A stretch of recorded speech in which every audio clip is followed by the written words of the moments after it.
¿Qué tal? Muy buenas noches. Comenzamos un nuevo capítulo de Sin Fronteras aquí en la pantalla de TV Ciudad con el gusto de siempre de abordar por estas horas lo que está pasando en el mundo y las realidades que nos rodean.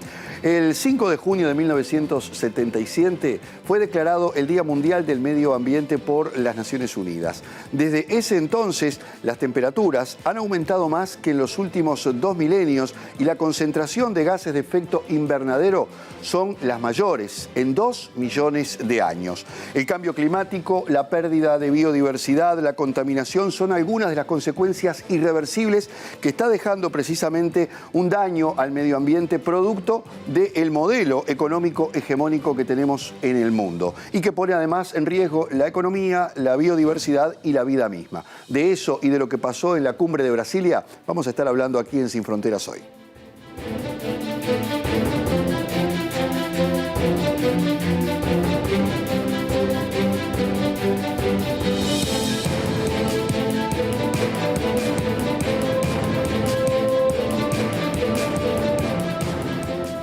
Indudablemente que el retiro de presidentes en Brasilia dejó muchas lecturas que seguramente nos van a dar material por un tiempo en la medida en que también vaya evolucionando esta propuesta que ha tirado el presidente brasileño y justamente hablábamos de esto en nuestro anterior programa, fue uno de los temas que ocupó la agenda de los mandatarios, además el medio ambiente.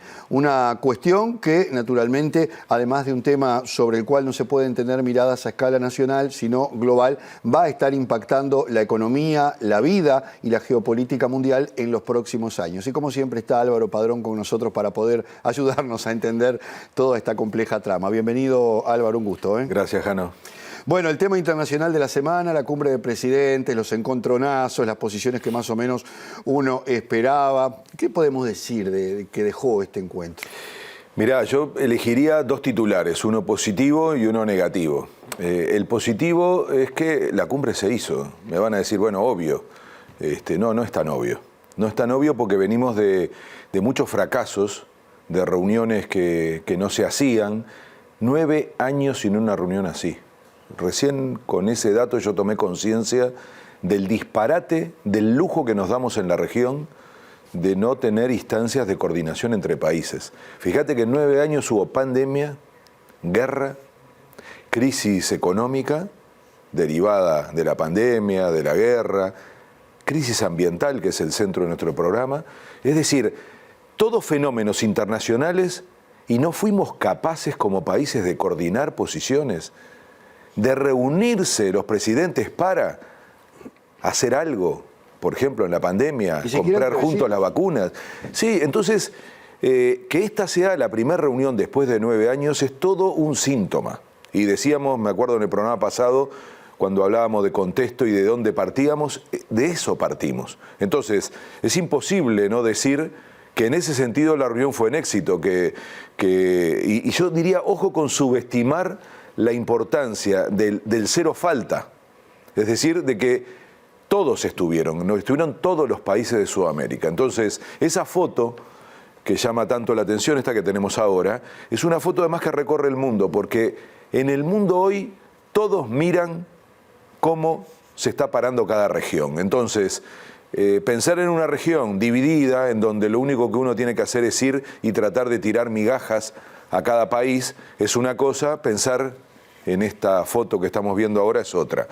¿Qué fue lo negativo? ¿Cómo están parados los países? Me quedé pensando también cómo están parados en la foto. Merecería un análisis. Tiene mucho que ver, la ubicación, y ni te digo, y ahí voy a la parte negativa, ni te digo lo que debe haber sido el proceso mismo de la reunión. Cómo están sentados, de qué manera se fue dando la reunión, cómo iban tomando la palabra. Y yo creo que ahí, ¿por qué digo que eso fue negativo? Porque era tan novedoso y tan importante el concepto retiro, el no llamarle a esto una cumbre, y eso no salió del todo bien. Es decir, Lula no logró crear un clima como él esperaba, en donde hubiera sobre todo, para mí, 2 aspectos que están por construirse, que es complicidad y confianza. Obviamente, 9 años sin reunirse, pero además con los cambios de personas, llegó a decir hace pocos días después de la reunión de retiro Lula, cuando le preguntaban sobre alguna de las críticas dentro de la propia reunión, particularmente sobre la exposición de Boric y de Lacalle, él decía, pero es que nos conocemos poco. Yo cómo me voy a enojar si estamos apenas empezando a conocernos, a entendernos. Entonces, qué importante que es esto cuando se juegan tantas cosas. Imaginen por un minuto que en nuestra vida privada tengamos cosas muy importantes para conversar y no haya con quien las tenemos que conversar confianza, complicidad, sinceridad. Eso sí se logró. Que sea. Por lo menos eso se consiguió.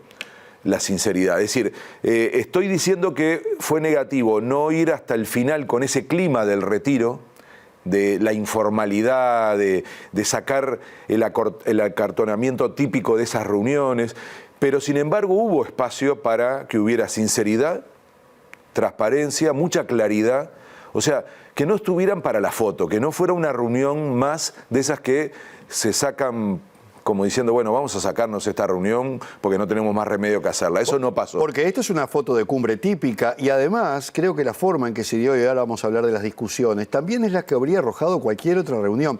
Bien decía que otro aspecto llamativo, positivo, es que estaban todos los presidentes, menos la presidenta de Perú, que por razones obvias sí, no estaba. Yo creo haber dicho están todos los países. Porque aun cuando haya problemas con una o un presidente, si está presente el país, sí, vos ya estás teniendo la garantía de una cumbre absolutamente válida. Entonces, eso se dio. Eso se dio. Estamos en un momento difícil. Las excusas para no ir eran miles. O sea, uno podría recorrer, por algo pasó durante 9 años que no hubo reunión, uno podría haber recorrido un montón de argumentos para que varios países no estuvieran presentes. Y con un país no presente hay un problema, porque entonces ya no tenés condiciones para decir claro, que la reunión fue completa. Entonces, ¿y por qué te digo esto? Porque fíjate los acuerdos de fondo que se lograron, porque uno diría, después pudimos ir a más detalles, pero haber logrado que, por ejemplo, el principal consenso que tengan este grupo sea no volvamos a cometer los errores del pasado. Eso no se dice así nomás, porque eso supone que todos asumían haber sido parte de algún error. Y esto incluso lo dijo bastante claro el presidente uruguayo, ¿no? Cuando hablaba de este asunto de los espacios en donde se coincide ideológicamente, ¿no? Y de no estar creando a cada ciclo político un nuevo instrumento. Claro. Bueno, eso fue muy consensuado en la reunión. Nosotros lo vimos porque escuchamos al presidente y era lo que aquí llegó, pero en realidad en la conversación estuvo muy presente esa idea de que no podía hacerse nuevamente un espacio que solo sobreviviera a la sintonía política de alguno de los presidentes. Eso se aprendió, eso es muy importante porque la historia de América Latina es la contraria. Entonces, que haya un consenso plural, independientemente de que ahora hay un ciclo mayoritariamente progresista, pero ese grupo de líderes progresistas aceptan una integración plural y una perspectiva de largo plazo. Ojalá también la acepten del otro lado, porque tenemos que acordarnos del Grupo de Lima, claro, de otras instancias que pretendieron ser como el contrapunto de otras experiencias en clave progresista. Entonces, yo creo que ahí aparece una cuestión clave que es pluralidad y aceptación de la alternancia y por lo tanto largo plazo. Además, hay que ver que este ciclo de alternancia se va a seguir dando en el continente, va a haber un sector de progresismo, felizmente, un sector más liberal. Felizmente en el sentido democrático, después cada uno tiene su camiseta, claro, y su visión ideológica y sus ideas, pero en términos democráticos eso es así y no se puede construir en esta nueva etapa una fórmula que no contenga a todas las posibilidades. Entonces, quizás si a mí me apurás, yo te diría que lo único inaceptable sería un gobierno de ultraderecha. O, por supuesto, un golpe de Estado. Entonces, ahí lo que habría que hacer como región no es solamente aislar ese país, sino actuar, para eso hoy, por ejemplo, en el Mercosur, la cláusula democrática, actuar y generar condiciones para que eso cambie. O sea, me parece muy importante que entendamos esto porque el segundo elemento que aparece como el gran acuerdo de esta reunión, y sin embargo nadie lo pone en ese sentido porque en general se miran listas más tradicionales, es no repetir la idea del consenso como un veto. Y esto también lo habíamos hablado en el programa anterior. Otro error del pasado. O sea, para mí es un binomio muy fuerte ese. Por un lado, no volvamos a construir espacios que solo se sostienen durante pocos años, en la medida que luego cambian los gobiernos y los desarman, y por otro lado, entendamos que el consenso tiene que ser, se habla de la palabra consenso progresivo, que es quien puede entra, participa, acompaña ciertas iniciativas, quien no puede espera y en el momento que puede entra. Entonces, eso permite que se avance sin lo que pasó hasta ahora en otras experiencias, que con el consenso aparece el veto y por lo tanto la no resolución, es decir, la parálisis. Venezuela se robó la cumbre y antes de que me des la respuesta me quedo pensando en cómo fue el proceso, ¿no? El presidente Lula recibe a Maduro el día anterior a la cumbre, Maduro se reúne el día posterior con el presidente argentino o en esas horas en forma bilateral también, dando una señal de que, bueno, hay cosas que están cambiando más allá de después las discrepancias que plantea tanto Lacalle como Boric.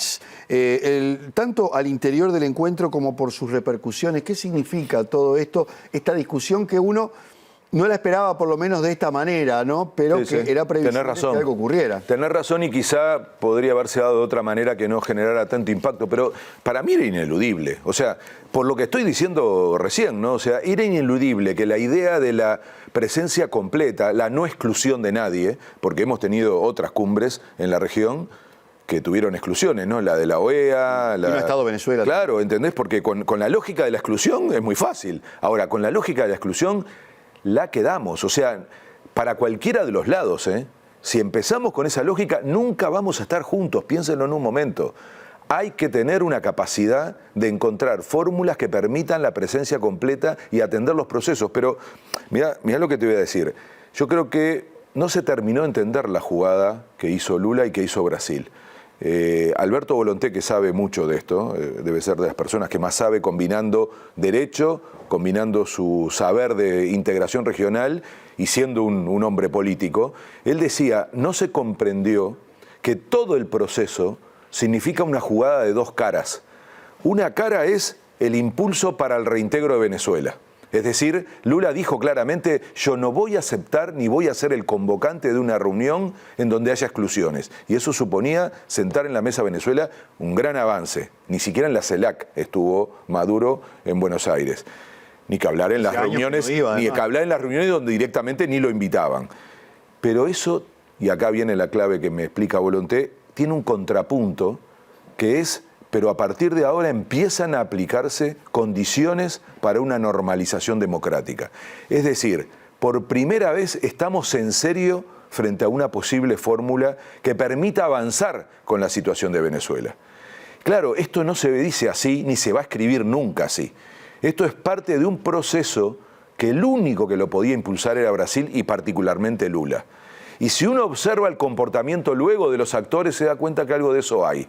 Porque la reacción de Maduro no es la común de Maduro. No, que no abrió la boca tampoco. No, dijo, no voy a contestar porque estoy convencido que tenemos que hacer lo posible por seguir estando juntos.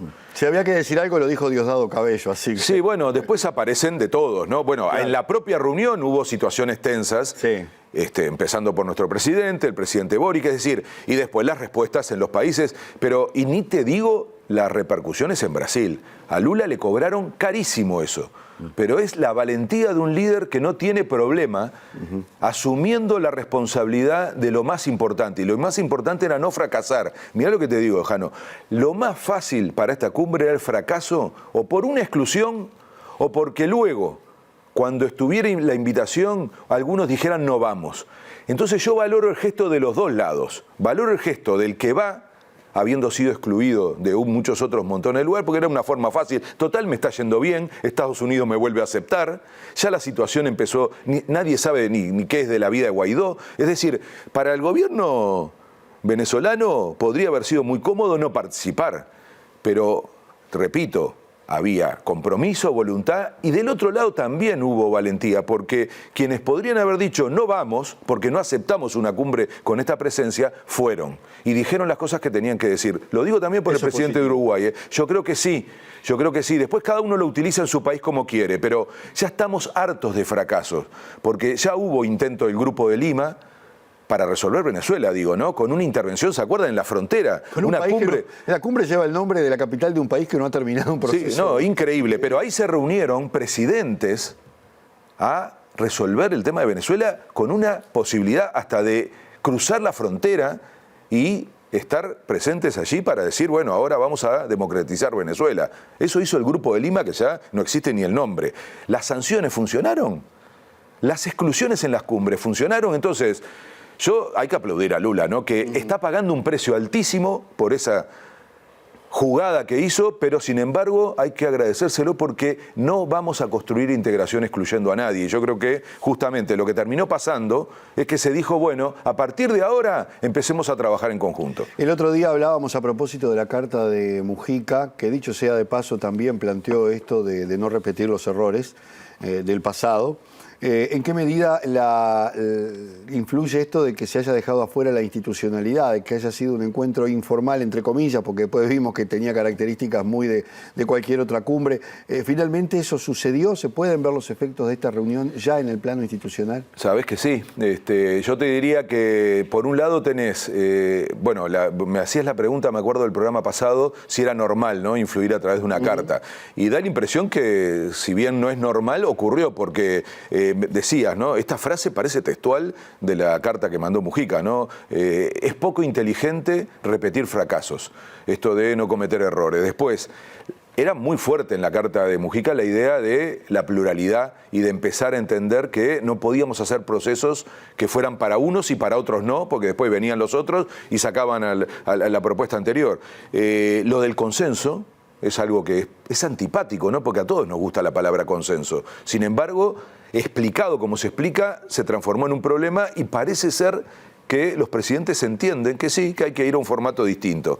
Después hay muchas propuestas concretas, que yo te diría fue uno de los temas que también anduvo en la vuelta en esta reunión, diciendo tenemos que tener objetivos grandes, y por eso aparece la idea del consenso de Brasilia, que es como una hoja de ruta, pero luego se llenó de propuestas concretas, algunas que, para mi gusto, son muy útiles para que la gente sienta que le cambia la vida, que hay cosas que la integración le empiezan a dar un resultado. Una idea muy interesante sobre coordinar respuesta solidaria frente a accidentes, sobre a catástrofes naturales, ¿no? Esto es una propuesta de Chile que tuvo un incendio muy complejo. Por la vía de los hechos. Claro, entonces, de alguna manera empiezan a surgir propuestas, ni que hablar en el plano estudiantil, es decir, de la educación. Hay un menú de propuestas concretas. Yo creo que los presidentes registran que necesitan avanzar, mostrar cosas que puedan ser de alguna manera tangibles. Hay otras dos que son sorprendentes. Una era una propuesta específicamente en la carta de Mujica, que es un mecanismo. Era raro que se metiera en ese lío, ¿no? Como diciendo, nombren personas que respondan directamente a ustedes, lo decía como una especie de presidente con experiencia, ¿no? Expresidente, y traten de que esa gente se encargue de este asunto. Bueno, algo así pasa, porque la próxima reunión va a ser justamente de personas nombradas por los presidentes. En general quizá nombren a los cancilleres. Sí, es un mecanismo. Y yo creo que otra cosa sorprendente, que todo el mundo creía que era demasiado abstracto, pero que caló en la reunión, es crear una fecha que genere identidad, que empiece a transformarse en un símbolo para la región y que de alguna manera nos ponga en el planeta diciendo, ese día, por ejemplo, en las escuelas, en los liceos, se piensa en clave integración regional. Es el día de la integración regional. Me parece muy interesante, también parte de ese flujo, de esa especie de influencia que logró tener la carta en el espíritu de esa reunión. Álvaro, en los próximos bloques vamos a estar hablando del medio ambiente y del cambio climático. Este tema naturalmente estuvo presente en la reunión. ¿Será otro de los temas centrales abordar, digamos, en forma conjunta? Ya se ha hablado mucho durante la crítica que se hizo del rol que tuvo Bolsonaro durante su administración con respecto a la Amazonía y además los países que integran a toda esa cuenca, porque no es solamente Brasil. Sí. ¿Y cuánto importa que existan políticas regionales en ese aspecto, sobre todo teniendo en cuenta el gran problema que tiene este continente con el extractivismo y la riqueza natural que permanentemente estamos viendo. El otro día veía un informe de Ecuador, la gravedad que tiene la tala indiscriminada de la Amazonia en ese país. Dejemos de lado Brasil, que fue el foco de atención durante la administración de Bolsonaro, es decir, que los problemas están en todos lados, la minería ilegal, los grupos de poder, los grupos criminales. Hoy el medio ambiente no solamente está afectado por la actividad de los estados, sino también de todos los grupos. De organizaciones internacionales, claro. Sí. No, tenés toda la razón y ahora en los dos bloques seguro que se va a tocar este tema de la necesidad de respuestas comunes, ¿no? Era imposible que no estuviera este tema en la agenda. Te diría que junto con la idea de recuperar un impulso integrador, esta es la segunda cuestión central, porque si vos te pones a pensar, es la característica de América Latina y en particular de América del Sur. Fuentes energéticas, entre otras las tradicionales, y el litio como la gran novedad, claro. Somos la fuente de alimentación del planeta, agua dulce, pero... Y todo eso lo podemos hasta resumir en el nombre Amazonia, ¿no? Porque pocas cosas son tan conocidas en el mundo de parte de América del Sur, te agregaría el fútbol, como lo es vos decís Amazonia y ya está, para cualquier ciudadano del planeta. Entonces, si eso no es uno de los centros que pone América del Sur, primero en sí mismo, para identificarse, para defenderse, para cuidarla, para sentirse parte, pero luego para hacerla como una de las piezas claves de su identidad internacional. Y si no lo hace, lo van a hacer los demás bloques y países. La discusión de Macron con la Unión Europea y el Mercosur, mientras estaba Bolsonaro, era mientras no cuiden el Amazonas, no dejen de talar. O sea, es ineludible este asunto. Ojalá sea parte de nuestra agenda, no de la agenda que nos imponen. Porque en realidad los que tenemos que ponerle valor a todo eso que yo nombré, somos nosotros aquí. Y solo es posible si lo hacemos integrados. Porque no hay cosa más obvia que te lleva a pensar en clave integración que la naturaleza, porque la naturaleza nunca reconoció las fronteras que ponen los humanos.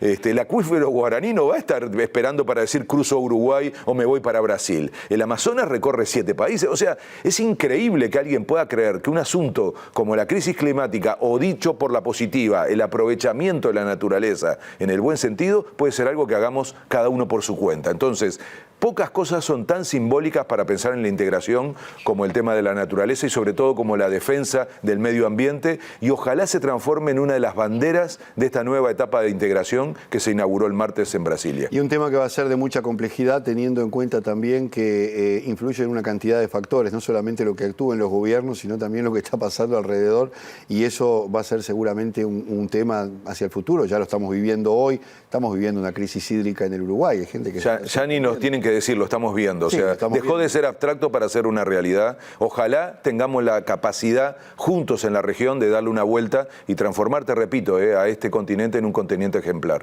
Álvaro, ¿nos reencontramos el próximo domingo? ¿Cómo no? Nosotros hacemos una pausa e inmediatamente después seguimos hablando del cambio climático, del medio ambiente y el impacto que eso tiene en nuestra región, pero también en el mundo.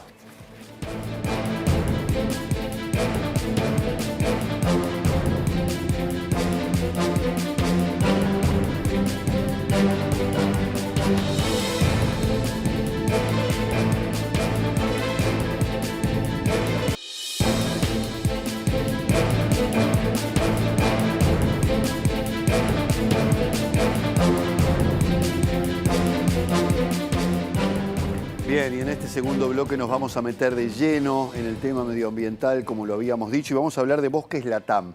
¿Qué es Bosques Latam? Bueno, una investigación periodística que es probablemente la más ambiciosa que se ha llevado a cabo sobre la deforestación de América Latina y la más completa en los últimos 20 años. Solo para dar un ejemplo, debido a la deforestación e incendios desenfrenados, la cuenca del Amazonas en Brasil pasó en los últimos años a emitir más carbono del que absorbe, solamente como muestra. Vamos a hablar de esta investigación con quien coordinó precisamente la misma. Estamos hablando de la periodista venezolana Diana Cid, a quien le damos la bienvenida a este programa. Diana, un gusto tenerte con nosotros. Hola, muchas gracias por invitarme y por darnos este espacio. Muy bien, Diana, bienvenida. La investigación tiene muchos ángulos interesantes.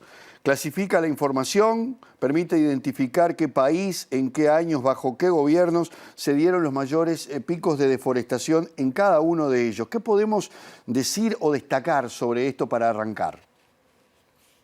Bueno, para empezar, que esta es una investigación que lo que busca es eliminar la ausencia de datos que hay en América Latina, sobre todo respecto a deforestación. De acuerdo al último barómetro de datos internacionales, América Latina es de las regiones que tiene, digamos, como de los menores índices en cuanto a la cantidad de datos que se pueden compartir, datos de transparencia. Entonces, lo que nosotros hicimos aquí fue intentar hacer una radiografía de los últimos 20 años en América Latina para tratar de entender la deforestación y sus causas en cada país. Y para eso hicimos no solo peticiones de información a los gobiernos, sino que también utilizamos la información de monitoreo satelital para poder tener como digamos, cruzar datos y tener información como lo más completa posible. Entonces, tenemos desde México hasta Chile datos muy concretos de 12 países sobre la deforestación y como tú bien mencionaste, los picos y así como las medidas políticas o sociales que pudieron impulsar estos actos de deforestación. ¿Cuáles son, en este caso, Diana, las principales causas en este momento de deforestación, el extractivismo, la economía doméstica, la sociedad en general a veces consumiendo determinados bosques? ¿Cómo se puede ubicar todo esto dentro de este informe? Claro, nosotros sacamos causas por país. Muchas de esas causas nos las dieron las entidades gubernamentales o también las obtuvimos a través de herramientas como Global Forest Watch, que es un sistema de monitoreo satelital que además hace análisis de terreno. Pero digamos que las principales en América Latina, como región, son la ganadería o las praderas, sobre todo porque tenemos el caso de Brasil, que es el principal, uno de los principales exportadores de soya del mundo. Y también de Argentina, ¿no? Que tiene una gran industria ganadera y pues en estas regiones se nota mucho el impacto. También tenemos el uso de tierras agrícolas, o sea, lo que se llama la conversión de tierras de bosques intactos a bosques o a zonas para hacer agricultura, la tala ilegal o no sustentable, que es una industria bestial en nuestra región y que se lleva gran parte de los bosques primigenios o primarios, que son los bosques que analizamos para bosques, los bosques que perdimos, esta investigación de la que hablamos. Y también tenemos casos como los asentamientos humanos, ¿no? Para crear vivienda, para crear turismo, algo que se nota mucho, sobre todo en el Caribe, en casos como Cuba y Puerto Rico, que también están en este reporte, y bueno, entre otros. Como les digo, cada país tiene causas muy específicas. Y incluso lo bueno es que logramos rastrear causas que ni los propios institutos nacionales nos lograron proporcionar, como fue el caso de Brasil, ¿no? Donde la entidad encargada de rastrear los datos sobre las causas de la deforestación nos dijo directamente en el informe que no podía proporcionarlos y pues a través de consultas con fuentes expertas y también de herramientas de estas de monitoreo satelital pudimos obtener datos para brindarle a la población información completa y que luego puedan tomar decisiones informadas, ¿no? Vamos a ir Respecto ya después al a tema. las políticas. Perdón, Diana, vamos a ir al tema de los datos concretamente que pudieron o no pudieron encontrar y qué hacen los gobiernos. Pero me quiero detener en algo que mencionaste al pasar, que es el turismo. Cuando uno piensa en los efectos de la deforestación, siempre piensa, como decíamos, en el extractivismo ilegal, en el extractivismo legal, por supuesto también en la agricultura, en todos estos aspectos, y deja de lado el turismo. Voy a poner un ejemplo. Hay una gran discusión en este momento por la construcción del Tren Maya en México, porque justamente la construcción de ese tren está provocando desastres verdaderamente ambientales. El turismo también es un factor determinante, aunque no el principal tal vez, pero sí también factor al fin.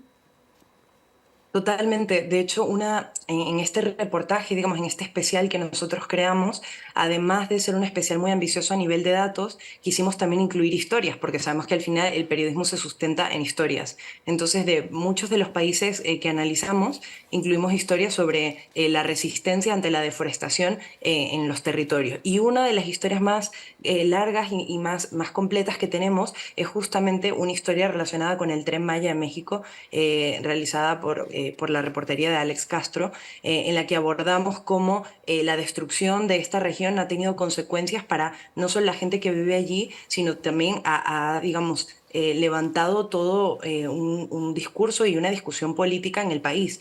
Y lo mismo vemos sobre todo, como les decía antes, en las zonas del Caribe, ¿no?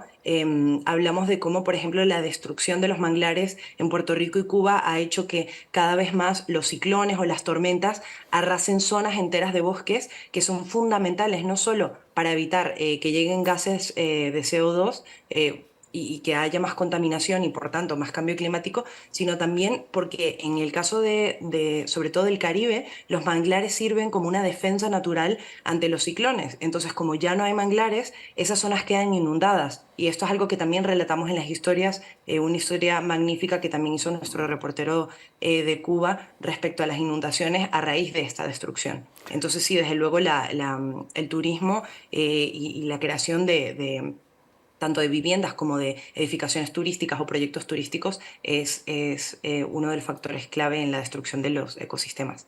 Qué interesante el tema de los manglares, merecería un programa en sí mismo, pero no me quiero ir por las ramas, quiero volver al tema de los datos porque ustedes utilizaron datos públicos o entregados por las autoridades incompletos o directamente sin datos, como tú mencionabas recién en el caso de Brasil. ¿Qué impacto tiene que las autoridades muchas veces no tengan acceso también para tomar decisiones políticas en esta materia? Bueno, es gravísimo porque al final, si las autoridades no nos dan datos, es porque no los están midiendo, ¿no? O sea, lo que descubrimos, uno de los grandes hallazgos de esta investigación, es que la mayor parte de los gobiernos de América Latina, o sea, 9 de los 12 países que analizamos, hicimos solicitudes o peticiones de información de estas que se pueden hacer a través de transparencia por parte de los ciudadanos y que están contemplados en la ley. Y por no decir que todos, pero la gran mayoría de ellos nos entregaron datos incompletos, opacos, o que incluso no pasan del 2016, ¿no? Como ocurrió en Guatemala, por ejemplo. Entonces eso te dice que las autoridades gubernamentales no están rastreando la deforestación, no conocen las causas de la deforestación y por tanto no es solo que no las puedan proporcionar a los ciudadanos para que tomen decisiones sobre sus políticos, sino que tampoco pueden tomar ellos decisiones conscientes, ¿no? En el proceso en el que publicamos esta investigación estábamos en vísperas de todas estas conferencias globales sobre el cambio climático y decimos cómo los gobiernos latinoamericanos van a decidir qué hacer con sus países si ni siquiera pueden medir la magnitud ni el impacto de la gravedad del problema, ¿no? Y eso es un poco lo que Los Bosques que Perdimos intenta de cierta manera cubrir a través de una iniciativa de 50 periodistas de toda la región. Quisimos tratar de completar estos datos para que la gente pudiera tomar decisiones informadas y también como una manera de exigir a los gobernantes más transparencia y más claridad sobre lo que nos afecta. Para revertir esta situación son necesarios cambios en la legislación, también en los controles. En definitiva, ¿qué otro tipo de políticas entienden ustedes a partir de este estudio deberían desarrollarse para por lo menos tratar de mitigar este desastre? Bueno, nosotros en la investigación una de las grandes enseñanzas que obtuvimos fue la importancia también de las iniciativas ciudadanas al margen de los gobiernos, ¿no? En un contexto en el cual los gobiernos ni siquiera saben medir la magnitud del problema, nosotros quisimos abordar todas esas iniciativas, no solo ciudadanas, sino también, por ejemplo, empresariales que de forma independiente tratan de mitigar los efectos de la deforestación. Entonces creamos como una especie de postales de buenas prácticas y tecnologías de personas desde México hasta Chile, como decía anteriormente, que están llevando proyectos locales o regionales que intentan no solo reforestar, sino también emplear tecnologías, por ejemplo, de monitoreo satelital para avisar a la gente de la zona y que puedan prevenir incendios.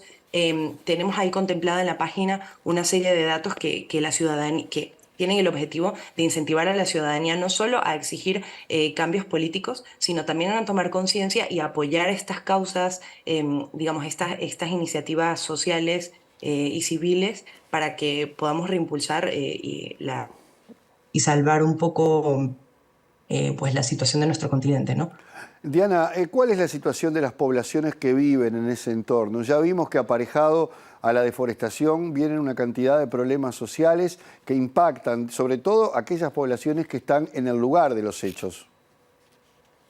Sí, dentro de nuestro especial, nosotros quisimos centrarnos sobre todo en lo que consideramos algunas de las poblaciones más vulnerables, como lo son, por ejemplo, los territorios indígenas o las poblaciones de mujeres que allí se encuentran, ¿no? Porque nos dimos cuenta que gran parte de las zonas más deforestadas de cada país coincidían con zonas donde habitaban comunidades indígenas. De hecho, en nuestro especial, si entran a la página de cada país, pueden ver en algunas de las zonas más deforestadas cuántas comunidades indígenas y qué comunidades indígenas fueron las más afectadas. Tenemos, por ejemplo, una historia muy interesante en el Ecuador, donde una comunidad de mujeres ha tenido que, a lo largo de los últimos años, por la contaminación de sus ríos, ha tenido que hacer todo lo posible por frenar la deforestación, porque llegó un punto en que la contaminación derivada de la deforestación les estaba causando enfermedades infecciosas gravísimas y las mujeres estaban teniendo que llevar un doble cuidado, ¿no? O sea, un cuidado del bosque para que al final es el que les brinda alimento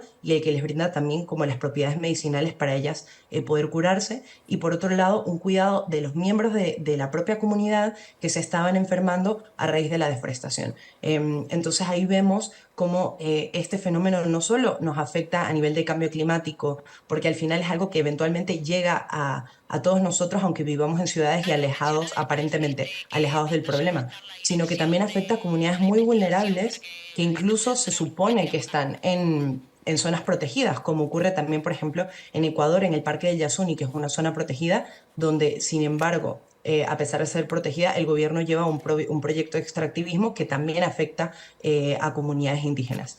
Entonces, bueno, vemos que hay historias de todo tipo. La verdad es que nuestros reporteros cubrieron historias de todo el continente, que además creo que lo positivo es que tienen un aspecto de mucha resistencia, donde no solo se muestra el impacto que tiene la deforestación en sus vidas, sino también todo el acto de resistencia y de esperanza que tienen estas comunidades. Diana, me queda solamente un minuto, pero no quiero dejar pasar por alto porque indudablemente que los activistas ambientales también han pasado a ser objetivo de grupos criminales, cuando no de los gobiernos o con la anuencia de los gobiernos por otros intereses, y hay, digamos, ejemplos de sobra en el continente. ¿Qué está pasando? ¿Cómo estamos parados frente a esta violencia, directamente la muerte que se ejerce contra quienes deciden salir a defender a la naturaleza y en este caso a los bosques?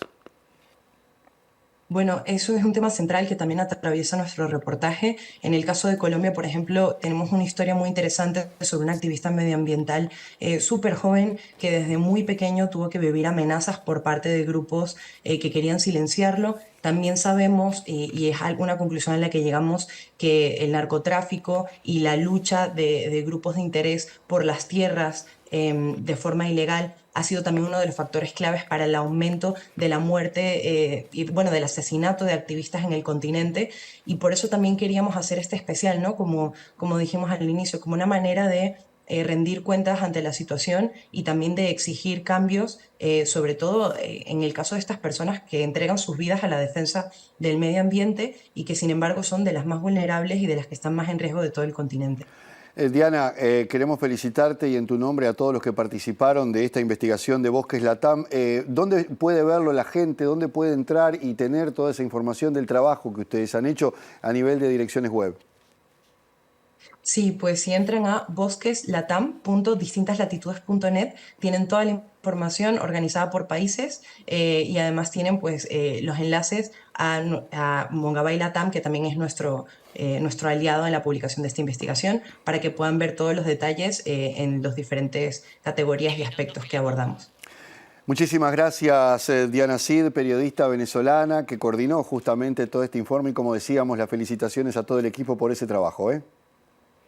Gracias a ustedes por el espacio. Que pases muy bien. Nos vamos a la pausa y nos metemos de lleno en el último bloque, donde vamos a seguir hablando de lo que está pasando en otras regiones de este continente con el medio ambiente.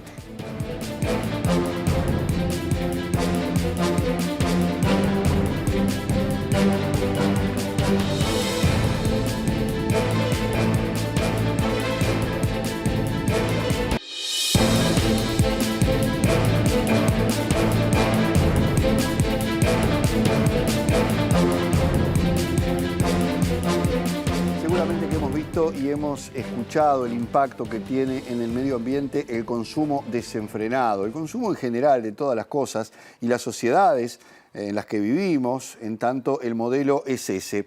Y precisamente un ejemplo de todo esto tiene que ver con lo que ocurre en el desierto de Atacama, en el norte de Chile, donde se ha creado una verdadera montaña de ropa que las compañías textiles y de moda desechan. Así como vemos islas de plástico en los mares, también hablamos en este caso de montañas, y en este caso de montañas de ropa, porque la industria de la moda también tiene mucho que ver con todo esto. Rosario Evia es una activista contra el consumo de ropa de moda y cofundadora de Ecositex, una empresa que reutiliza, reconvierte y recicla desechos de la industria textil. Vamos a conocer parte de la problemática que está relacionada con esta industria en el siguiente tape.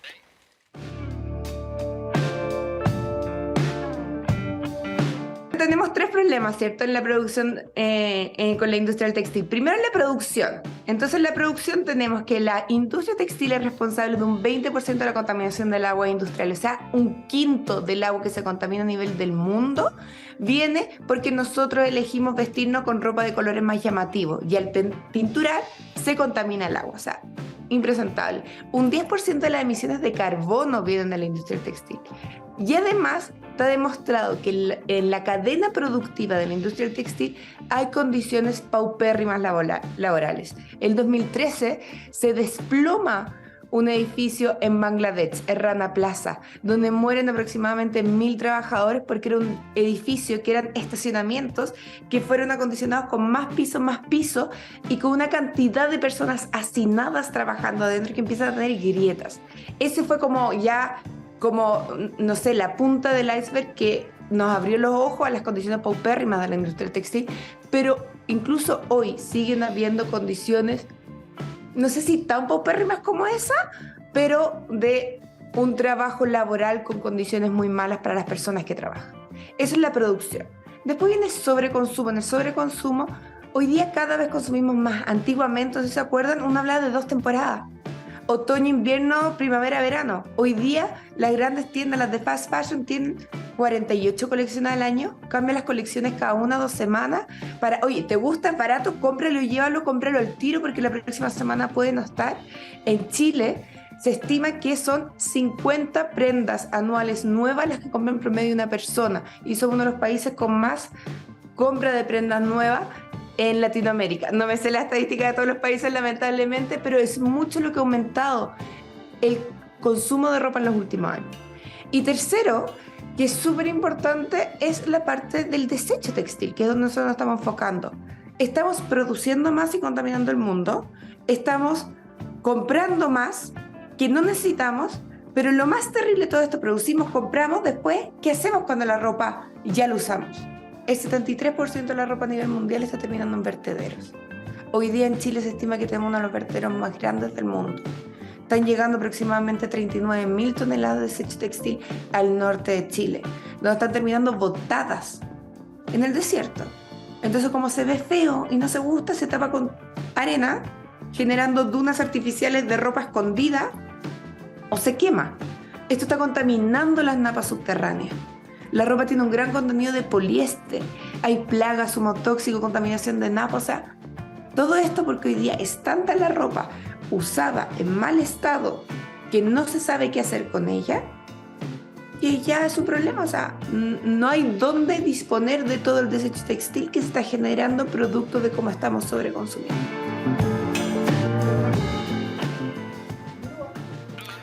Qué tema, ¿eh? Con Evia también dialogamos sobre el proceso de producción, los productos que elabora Ecositex y las limitaciones de reciclaje o de ese reciclaje como respuesta a esta problemática.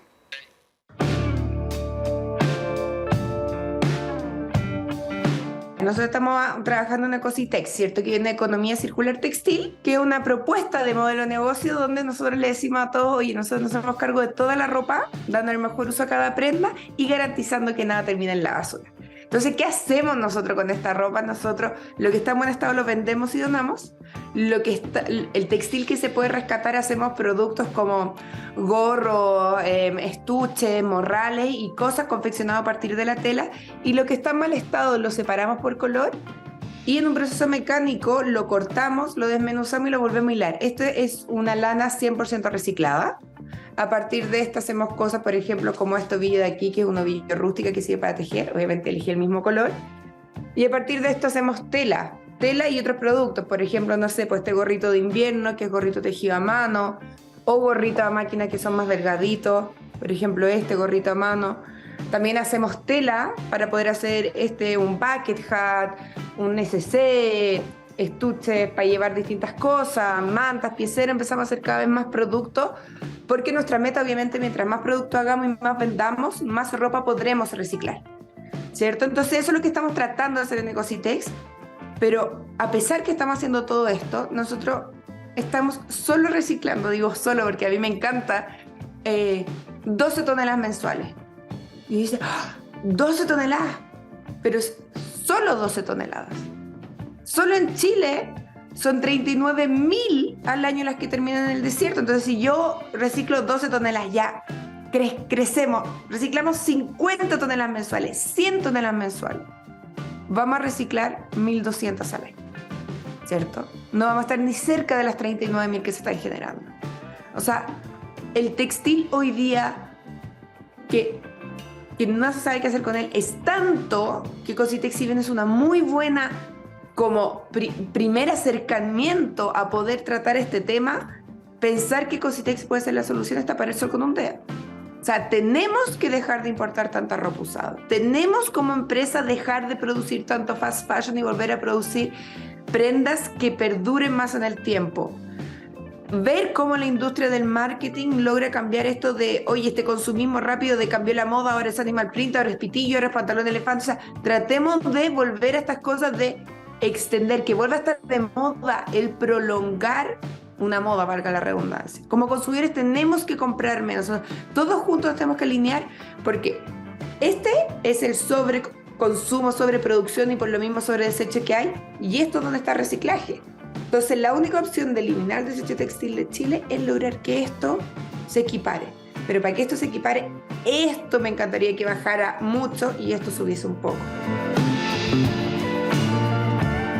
Rosario Hevia destacó que no son suficientes los impuestos o medidas que obligan a las empresas a financiar el reciclaje de sus productos y si no se cambia el modelo económico basado precisamente en el sobreconsumo, que es una de las grandes causantes de este tema.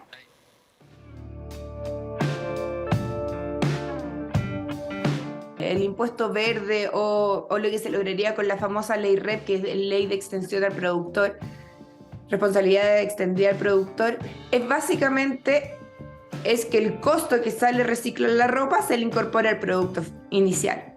¿Qué pasa con esto? Si el producto en vez de costar 10 va a costar 11. Ese aumento del precio del producto va a ser, no sé cuánto, pero va a hacer que baje un poco la demanda por este producto. Me parece perfecto.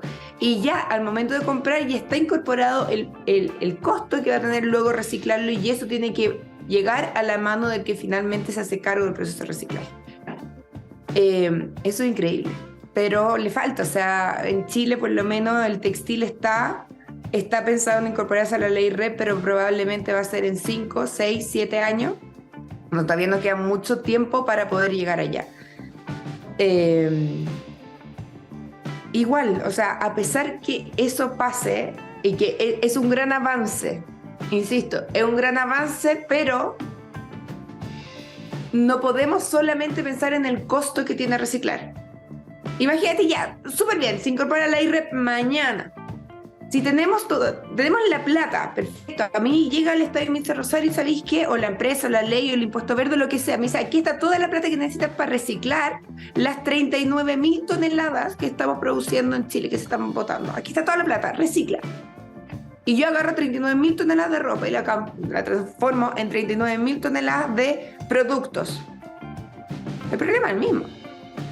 Porque después tengo que salir a incentivar un sobreconsumo en estos productos que las personas no necesitan porque estamos sobreconsumiendo de todo. Entonces tiene que ser, es un juego, es como, es un pequeño arte, es una mesa que se tiene que balancear. Lo que consumimos, lo que votamos, lo que necesita financiamiento, lo que podemos reciclar, lo que podemos vender, y ir nivelando esto para juntos ir llegando a este equilibrio donde vamos más en sintonía con la naturaleza finalmente.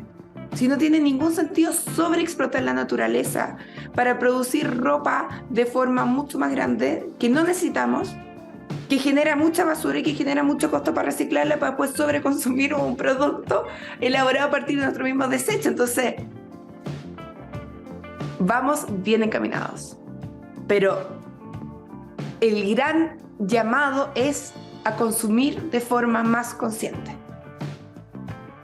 Y obviamente después, si van a consumir, consuman local, consuman con empresas que están tratando de cambiar el mundo, consuman en comercio justo, o sea, juntos. O sea, la decisión de consumo es una de las decisiones más importantes que tenemos como seres humanos para jugárnosla por un mejor futuro. Es la decisión y la tomamos todos los días.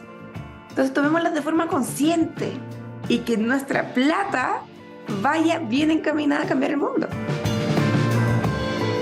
Y hablando del consumidor, precisamente la emprendedora Rosario Evia llamó a la responsabilidad del consumidor a la hora de evaluar la compra, en primer lugar, de tener en cuenta la cadena de producción de ese producto. Hablábamos de la explotación que se hace de niños y de personas vulnerables en el tercer mundo a la hora de fabricar estas prendas y a la huella de contaminación que deja tanto la producción como la que va a generar después a la hora de desecharse.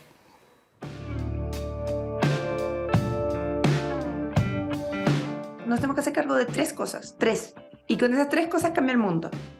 Primero, es que cuando nosotros consumimos cualquier cosa, avalamos la cadena productiva. Por ejemplo, si yo voy a consumir un producto que está testeado en animales, yo estoy avalando que estoy ok con el testeo de animales. Si voy a consumir algo que tiene carne, yo avalo que se produzca carne. O sea, y así, tú estás avalando la cadena productiva de lo que sea que consumes. Estás diciendo, yo estoy de acuerdo. Entonces, no compremos cosas que no estemos de acuerdo cómo se producen. Si hay explotación infantil, yo no compro fast fashion. Yo no compro ropa nueva porque no estoy dispuesta a avalar que en la producción se contamine el agua, haya maltrato infantil, le paguen mal a las mujeres, etc. Yo no avalo esa cadena, por lo tanto, yo no consumo eso. Lo segundo es que yo cuando consumo cualquier cosa, yo me hago cargo. Yo digo, yo estoy asumiendo la responsabilidad de este producto. Y eso significa del producto mientras esté en su vida útil y después de deshacerme del producto de forma sustentable. Yo opté por comprarlo. Entonces, mi responsabilidad deshacerme de forma sustentable. Reciclarlo, compostarlo, regalarlo, repararlo, lo que sea que voy a hacer con ese producto, pero es mi responsabilidad. Nadie me forzó a consumirlo. Entonces digamos, no, pero que alguien más haga cargo, si total es basura, es de otra persona. No, tú lo compraste. Y lo tercero, que en la decisión de consumo estamos dando poder a las empresas que liderarán mañana. Queremos estar llenos de grandes retailers, queremos estar llenos de empresas multinacionales, de importadoras, de comercio local, de emprendedores. ¿Qué es lo que queremos? Y cada uno puede querer cosas diferentes. Está bien, pero hagámonos cargo que nuestra decisión del consumo tiene un peso y un peso real. Entonces, ¿dónde vamos a consumir? Bien, y con la activista y emprendedora chilena Rosario Evia, cofundadora de Ecositex, vamos cerrando nuestro encuentro de hoy, que por supuesto deja muchas preguntas y también, bueno, muchos aspectos sin cubrir que seguramente intentaremos a lo largo de este ciclo abordar por la gravedad que reviste el tema y porque además afecta la vida del planeta y de todos nosotros. Gracias por estar, nos reencontramos el próximo domingo.